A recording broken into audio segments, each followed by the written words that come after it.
All right, hi guys. This is the Entertainment and Lifestyle Update with Kate, your baby girl on and off air, and I have with me the amazing Dwayne the Stoic right here in the studio. Thank you for having me. It's so good to finally see you in person. It's great to be here. I'm so excited. Thank you. Thank you.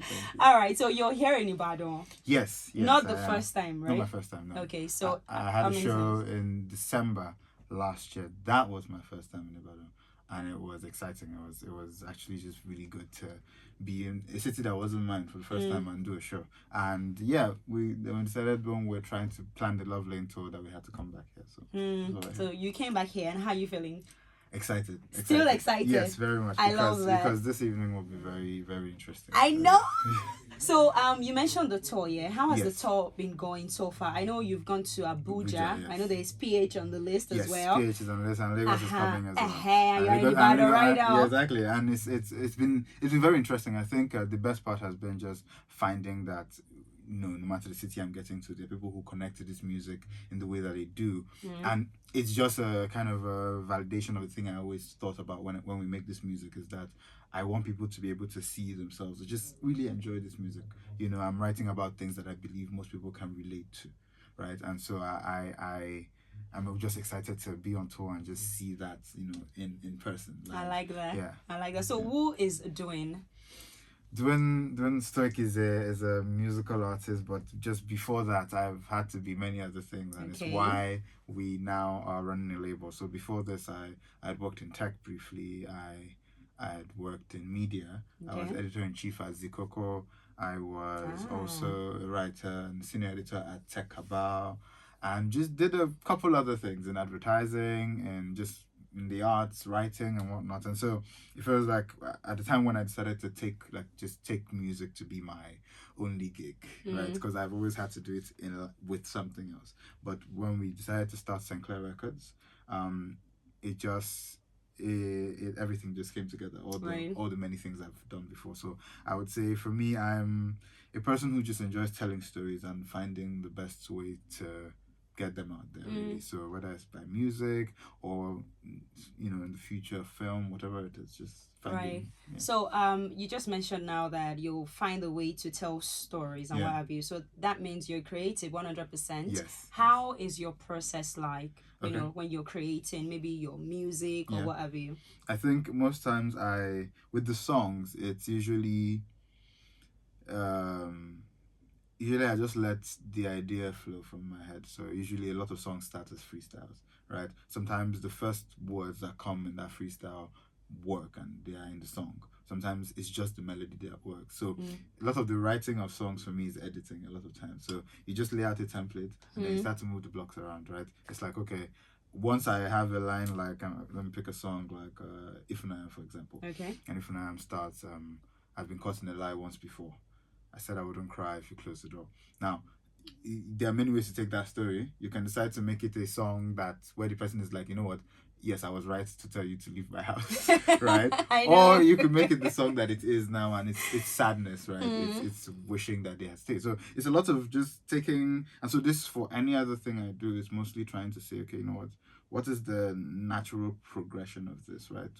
With writing stories or scripts, for example, there's this rule where they say you should make sure that everything that is in that story or in that scene is helping the story along. Right. So with the music, it's the same thing. Is the violin here working for the song we're creating? Is the drum working? And so that's why, for a lot of people, when they ask me things like, oh, what did you put in the song? We're just very intentional about making it very, like, every moment is like a pocket of joy. Bringing your A game all the time, basically. Every time. Are there any, I know that you're on a tour right now, the Love Lane tour, by the way, and we're going to have an amazing time this evening. We are. Is there any message in particular that you're, intentionally trying to push out or explore with the during your tour? Yes. I would say, for one, I think we're very keen on the experience that people get to have with music. Like, so we at St. Clair Records, we're very concerned with the music industry in general. Like, we think that Nigeria should be a place where an artist who is making good music, maybe not necessarily the most popular music, but making good music and has fans, should be able to interact with those fans. Those fans should be able to say, you know what, I like your music enough, I will come to a show. And I can relate to your music. Right? And so we're trying to create that ecosystem. And so what you find is that it's not often that people are touring Nigeria in the way where it's like, and because it's hard. There's finding venues, finding, all of these things. There's a lot of logistics. Having to plan this thing with the team has been something. It's always a lot. There's stories to tell per location. Right. But it's important because we also want to tell ourselves that, okay, this is possible because with the coming album, we want to do a bigger tour. So to do a Nigerian one, but beyond as well. And in many ways, it's us also just also connecting with the people that love this music this much, enough to come to the shows, enough to buy merch, enough to because people have bought the lovely shirts. Right. People have bought tote bags in Abuja. We pretty much showed all we took there, and it was very exciting. So it's like we are testing these things out and seeing that they work. These are things that I study the industry, like even the American and I noticed that these are things that artists in these other places have normalized, right? You do merch, you do an album, you do a tour. Like these are things that we should be used to. Right. But it's it's not going like that here. So, it is what it is in Nigeria, really. So you spoke about the industry, right? Yeah. What are your thoughts on the current trends, in the industry right now? I think that it's an exciting time for the industry, mostly because, for one, I think we are becoming an album people again. Yeah. Right? We are now concerned with albums. We want to hear an artist has an album coming. Yeah. And this is also, I won't say forcing because we are artists and artists are doing what they can, but it's like artists are now saying, you know what, I will curate a body of work that my fans deserve, right? Yeah. And we've seen that with great albums this year like Iris Stars and Thames and Remas. It's just, and you can hear the diversity in the sounds as well. And I like that is because of the mainstream music for Nigeria has been Afrobeat for the last few years. Yeah. There has been a thing where the idea almost became that it wasn't Nigerian music if it wasn't Afrobeats, right? And again, this is not a denigration of Afrobeat. I think it's very important, and the movement is the Afrobeat to the world movement. Yeah. Is the reason why I've seen a lot of attention and money. Absolutely. Right? But what then happens for our internal industry is that we want to create one that is diverse enough.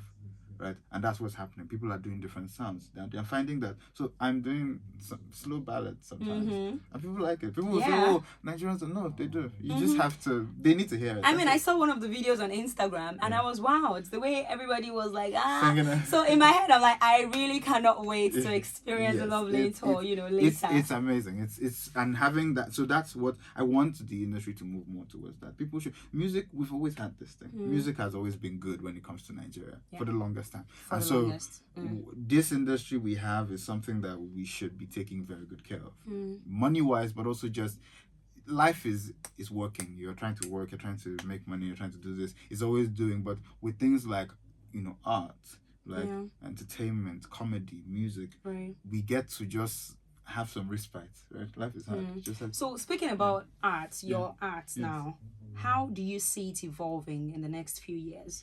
The next few years, I think that I mean, for one, the journey has always been about improving. Like, we're going to do this album, we're going to do a fantastic rollout, we're going to do a tour for the album, and then the next one after that will be a better album and a better tour. And like, that's always been, when I had to give a talk one time and they asked about this, and I was just like, all we're doing is we're going to do this, and then the next time we're going to do more than this. That's it. Better than before. Because there's no other person you're in competition with except yourself.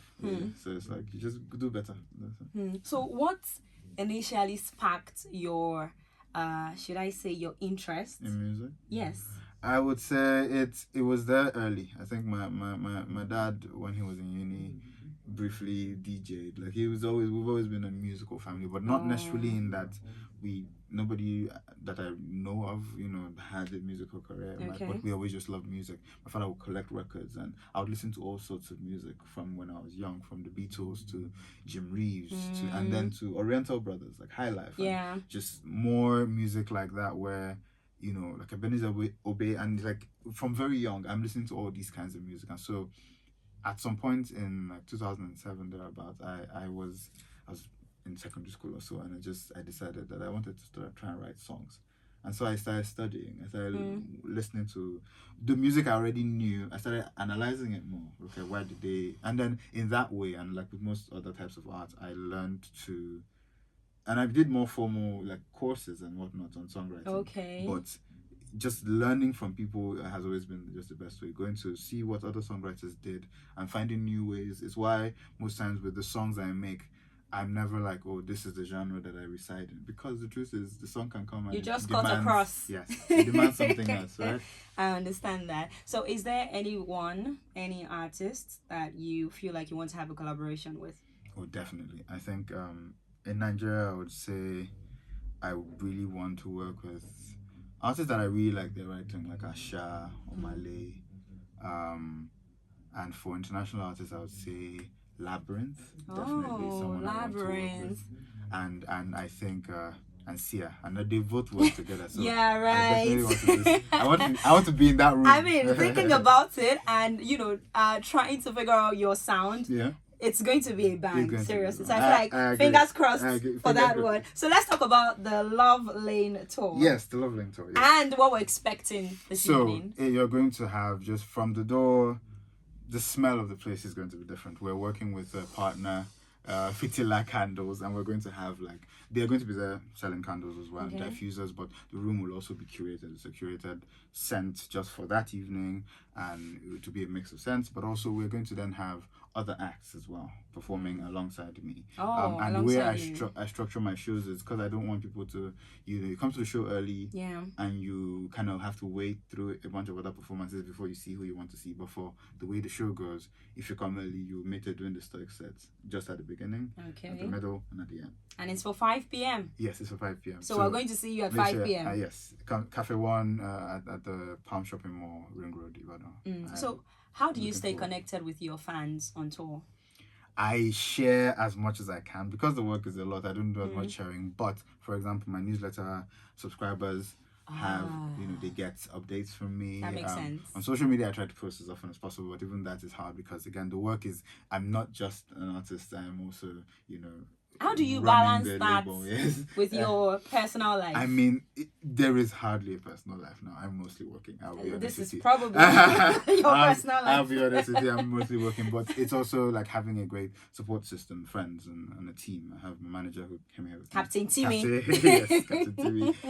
And it's like having all of that, helps to make this work easier, honestly, because it's always, from when it started, it was always like me trying to figure things out with the distribution and all of these things, just learning about the music business. Right. But as it grew, it became hard to do that alone. And honestly, that's just life. You can't do things alone. Absolutely. You need people. So I thank God for my team and also just my family, my friends. It's just so like with pushing the music and the tour, it's just always been friends who are just like, this is good. Like they're recommending it. We're going to everywhere. Yeah, and this is great. Right. Okay. So what advice would you give to a young aspiring talent?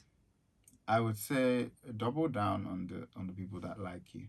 I think there's a lot of and I know it's not intentional, but there's become a focus on the haters. The thing where the mark of your success has to be the people who don't like you. And while I understand that there is some truth to that, it kind of spurs people on. However, what tends to happen when you do that is that you then lose sight of the people who actually they like you. They already do. Why you focus on people who don't, right? And so you focus on people who like your music, who like the things you're doing.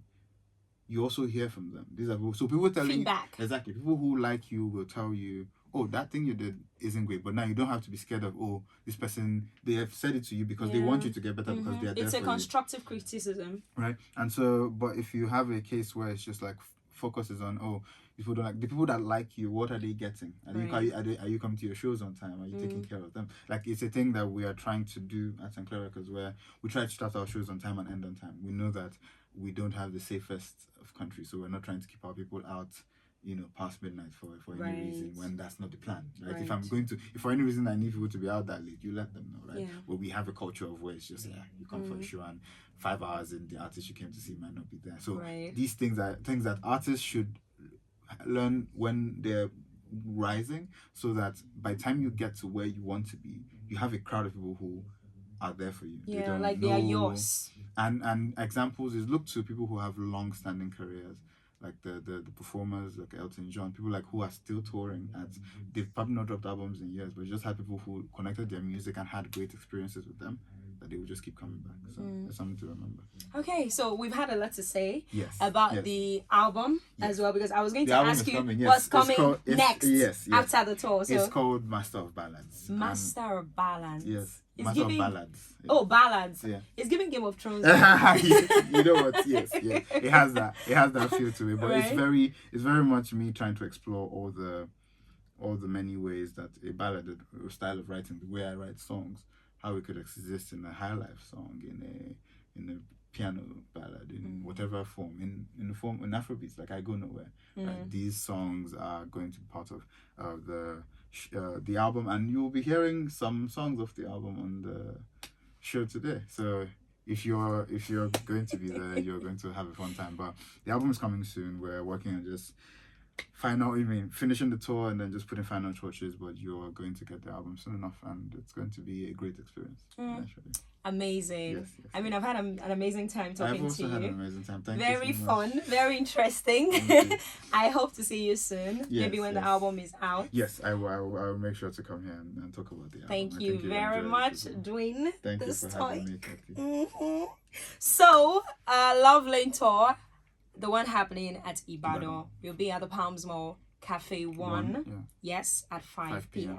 See you there. See you there. You don't want to miss it. Thank you so much for watching, guys. So that is it on Entertainment and Lifestyle Updates for this week. I am Kate Adiogun, and I've had the pleasure of sitting with Dwayne Didn't start. right here. Enjoy. Bye-bye. Bye. Okay, Thank you. I guess that's it. That was fun.